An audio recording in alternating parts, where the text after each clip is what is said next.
Welcome to the CEC Report for the 29th of September 2017. I'm Elisa Barwick, and joining me today is CEC leader Craig Isherwood. Welcome, Craig. Yeah, thanks, Elisa. And on today's show, we have debt bomb about to blow, enact Glass-Steagall, bank nationalisation now.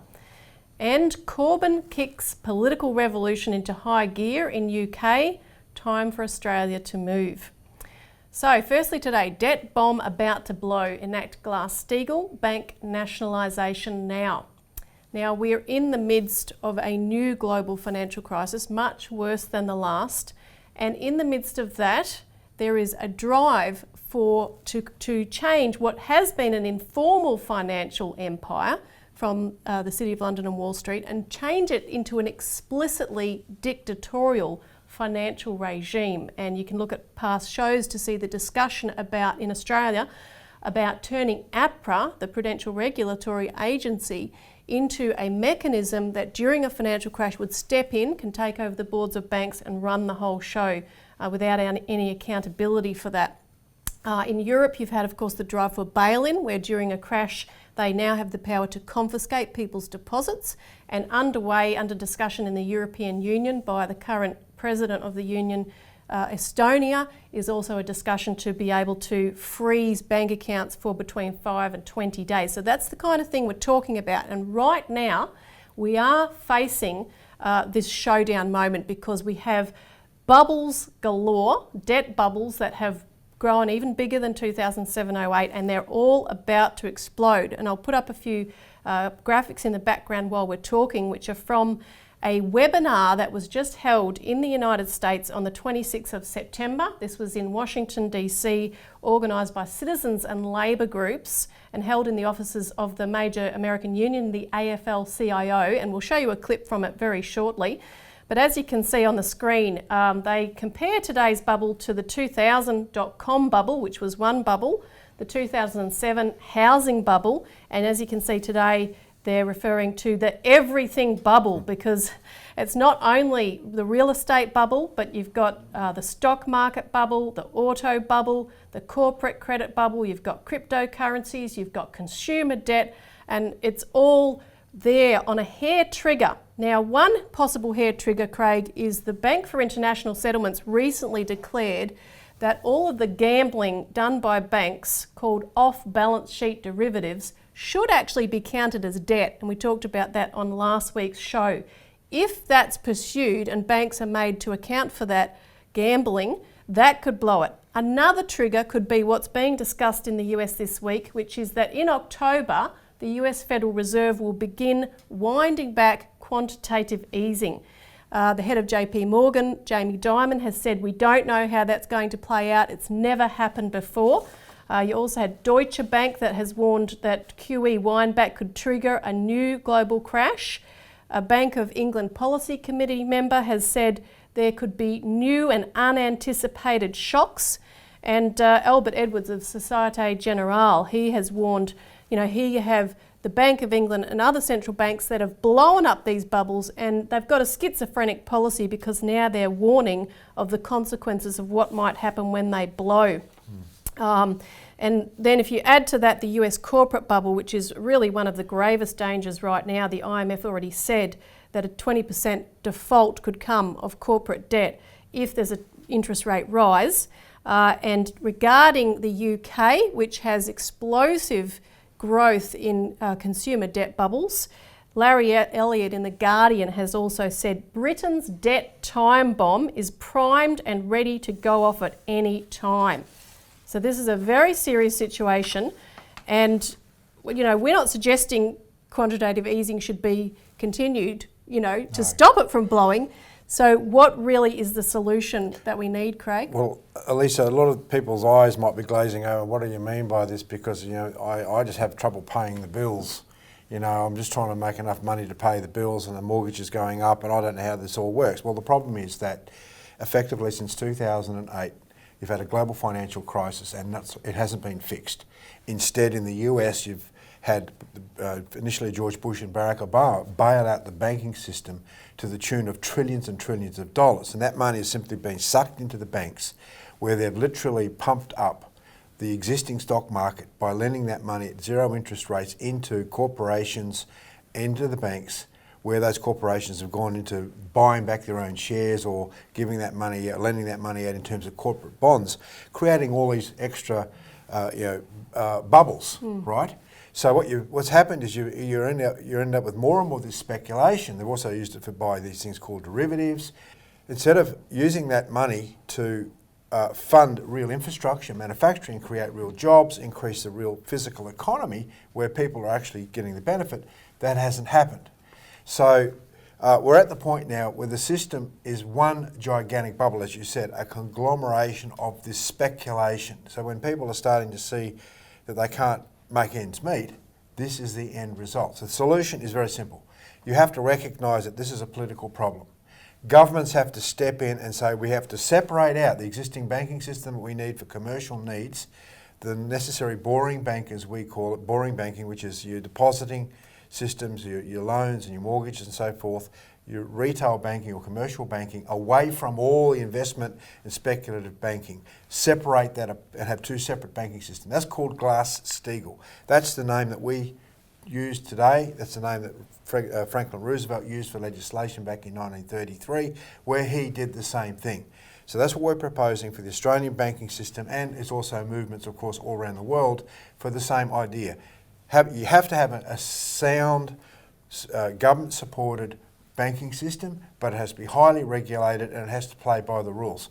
All the other aspects of the speculative banking system, merchant banking, investment banking, stockbroking houses, all that sort of stuff, insurance companies, all that stuff that's become speculative has to be put to the side.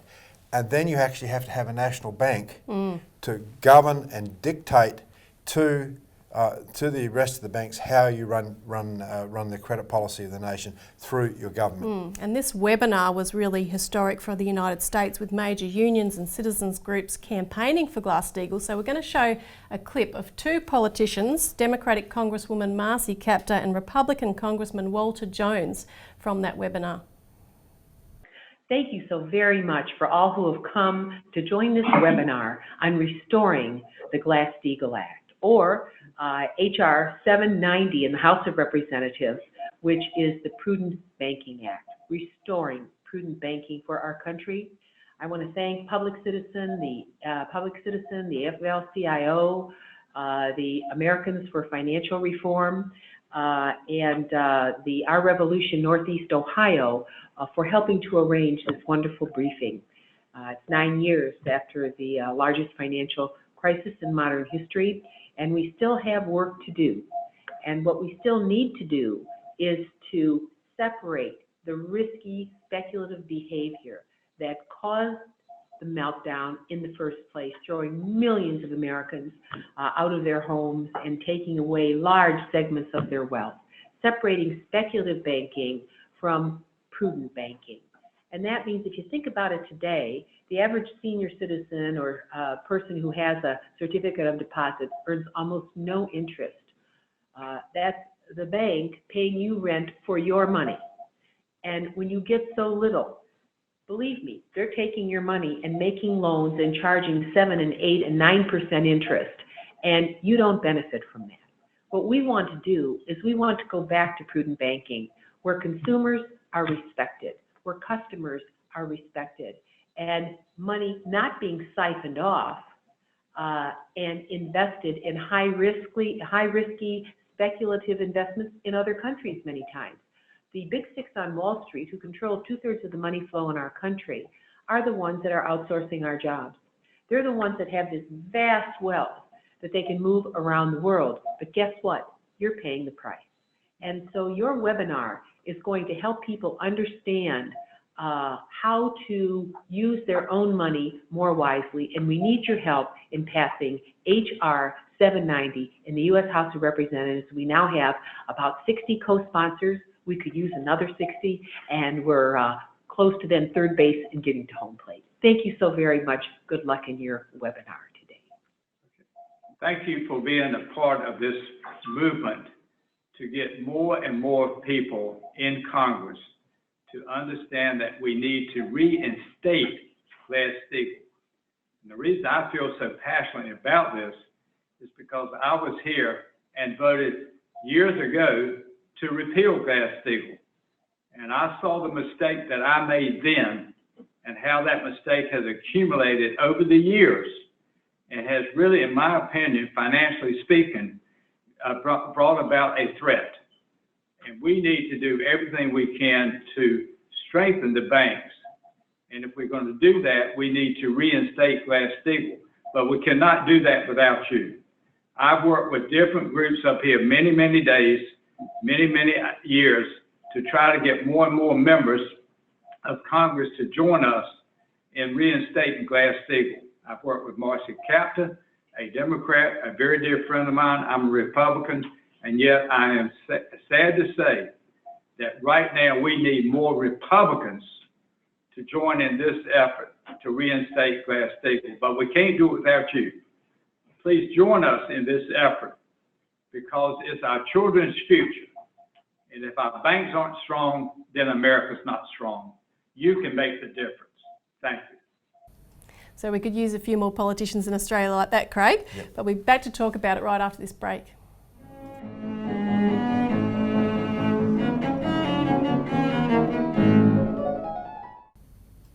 Welcome back to the CEC Report. We're now going to discuss Corbyn kicks political revolution in UK into high gear. Time for Australia to move. And just on what we talked about in that last segment, because it was pretty fast paced, you can get more information in our Australian alert service. If you haven't done so before, call in, we'll send you a free copy. Otherwise, call us anyway to find out how you can get involved. So Craig, as well as that, historic webinar and the progress to push for Glass-Steagall over in the United States, there's been a major shift too in the United Kingdom, which is very exciting, where the UK Labor Party, they've just had their annual conference in Brighton, and they've really taken the war on neoliberalism up several notches, and we want to show you some excerpts of the speeches at that event. This first one is a fellow by the name of Dennis Skinner. He's on the National Executive of the Labor Party, and he's really taking on the axioms of neoliberalism, particularly in this case the idea that government should run like a business. But here he's taking on the fact that at least businesses borrow to expand. The party is alive and well and kicking. And that's why today we have to get rid of those 0-hour contracts. And that's what we have to promise. And if anybody says to you, where's the money coming from, I'll tell you. They used to ask Nye Bevan that when he was building a National Health Service and building all those council houses and getting rid of the vandalism that had been caused prior to the Second World War. The country was skint. And yet somehow or other, Nye Bevan had an answer. He says, we're going to borrow it. And that's what you do. And make a comparison with the private sector. When the private sector expands, where do you think they get the money from? They borrow it. They borrow it. And they don't take it out of their own safe.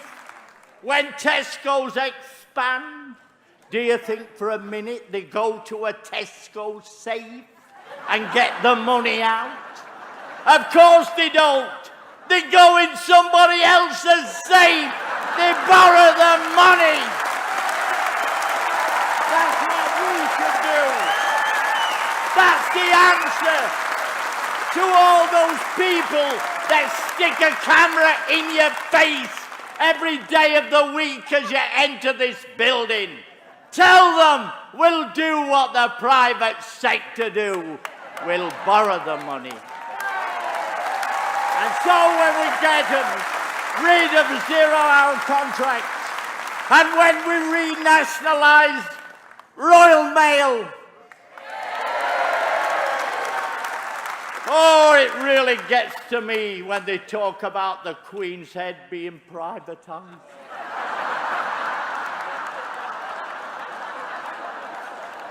That's where the money comes from. That's what we did in 1945. We built a National Health Service and we introduced industrial injury benefit for all those workers. We brought in free education from the cradle to the grave. That's why we're going to get rid of tuition fees. Vote Labour. I can't wait for it. All power to your elbow. Thank you very much. Yeah, Elisa, this is a classic problem most people have in thinking that governments are businesses. They are not.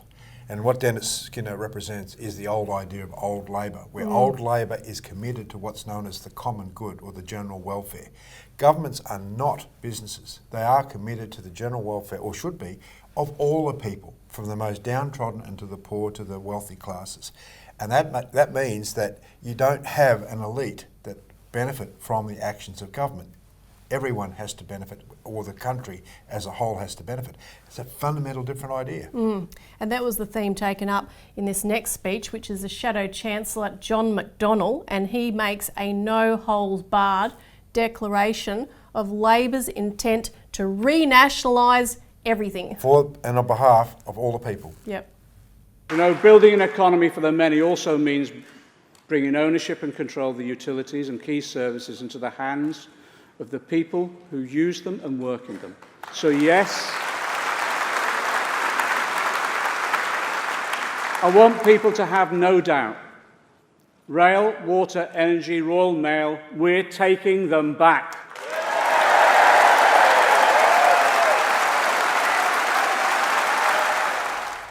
It's very interesting, Lisa, that we just heard that President Trump has come out denouncing private-public partnerships, PPPs, which has been all the rage here in Australia. Now, we believe large infrastructure projects have to be actually built by governments. And we're going to start to see exactly what John McDonnell is calling for having to happen here in Australia in infrastructure. Yep. And now this final clip, this is Jeremy Corbyn, the leader of the party, talking about how they have shifted politics in the UK, but there's more to come. Conference, it's often said that elections can only be won from the centre ground. And, all right, in a way, that's not wrong, so long as it's clear that the political centre of gravity isn't fixed or unmovable.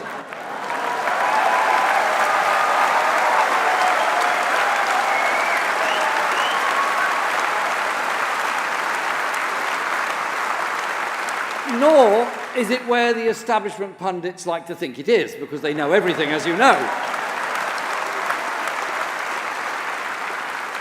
It shifts as people's expectations and experiences changed, and political space is opened up. Today's centre ground is certainly not where it was 20 or 30 years ago. A new consensus is emerging from the great economic crash and the years of austerity to when people started to find a political voice for their hopes for something different and something better.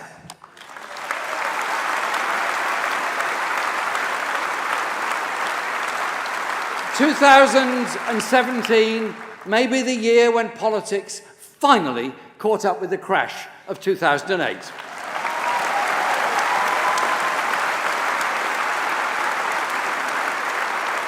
Because we offered people a clear choice. We need to build a still broader consensus around the priorities we set in the election campaign, making the case for both compassion and collective aspiration. That's the real centre of gravity in politics. We are now the political mainstream. Yes.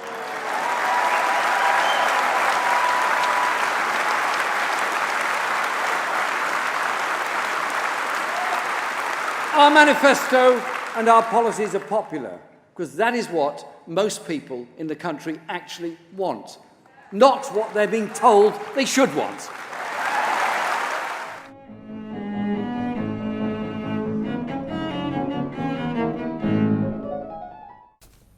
Welcome back to the CEC Report, where we're discussing the political revolution underway in the UK. We need to create it here too, Craig. And for our viewers, if you haven't contacted the CEC, ring us up. We'll send you some literature. Get involved. It's time to get this revolution really kicking here. You know, it was interesting, Corbyn there ended by saying that their policies are popular because that's what the people want. It's not what they're told they should want. And this coheres with this statement he made that 2017 may be the year when politics finally caught up with the crash of 2008. Because what's the point here? The people are hurting, they have been hit by reality, and when a movement such as the Corbyn team comes in and speaks the truth, that resonates with the people. They can see that. So what you have here is that they are speaking out against neoliberalism, they're stomping all over it, they've got the policies in place, well, they're all there in their manifesto, to reverse deregulation, privatisation, austerity. They're pursuing a better way to fund this, Craig, in terms of discussing a national investment bank. And we have that same perspective here for Australia. Well, at least in the last 40 years, you've seen this ideology of neoliberalism come in where, big government is bad, small government, privatise everything, let the private sector run everything. This is economic rationalism. We've seen it here in Victoria. Privatise the power stations, sell them off. Look at the gas supplies in Australia. We're allowing large corporations to export our gas, so even though we have huge volumes of it, we don't have enough for the domestic industry. The bottom line is that these policies don't work, and once the mass of the population, the many, start to wake up and realise that these policies don't work, well, the few, the politicians, the ruling classes, start to quake in their boots because they know that they could be blown away just like a feather in a strong wind. And that's what you see in the UK with the rise of Corbyn. That's coming here in very quick succession. Malcolm Turnbull gets the smell of that. That's why he's talking about strong action with the gas companies. Let's see what he's got to do, because he's got to trample on all the policies that the Liberal Party have represented for the last 40 years. But see, it's a very interesting dynamic. When people start to see that their ruling classes no longer represent them, that you're dealing with a fundamental mass strike phenomenon. And that's what we've represented for the last 30 years in this country. And we represent the idea that governments have to represent the people. We need to nationalise our resources. We need to nationalise the gas, the oil, the fundamental necessities of what we need in our country. If you have cheap power, then you can bring back necessary infrastructure and industries like the aluminium industry, which was built on the back of the need to have high-tech industries. We need to have manufacturing, not shut down car industries, redevelop those industries so they're competitive for internal use, and so use them for building high-speed magnetic levitation train carriages. We don't have any high-speed train capacity in this country. We should be developing that. There's an enormous number of ideas that we can actually have, but we have to become much smarter in terms of the future, developing the future. And that's the only way we can do that, is have financial policies that are prepared to invest in the future, not the short-term gain of private boardrooms that want a return within 12 months to their shareholders. It's a fundamental philosophical difference. It's a commitment to the general welfare and to the common good and the development of the nation, which is what Jeremy Corbyn and John McDonnell represent in the UK. That's what the people can see. That's what they can see in Trump too when he talks about his infrastructure policies. And that's what's scaring the hell out of these neoliberalism representatives, that they represent a doomed policy of the last 40 years. It's what we represent. So people should get copies of the alert service, find out more about this, and realise that we're in a period of mass change. And get on board with us and organise. Jeremy Corbyn has made it explicit by using this slogan from Percy Bysshe Shelley, the English poet, for the many, not the few, because Shelley talked about the fact that in a time of crisis, people suddenly become capable of understanding intense and impassioned conceptions respecting man and nature. So don't despair that people are all obsessed about the footy. They can change, and there's even politicians that are beginning to wake up. So thanks for joining us. Thanks, Craig. Yeah, thanks, and join Elisa. us again next week.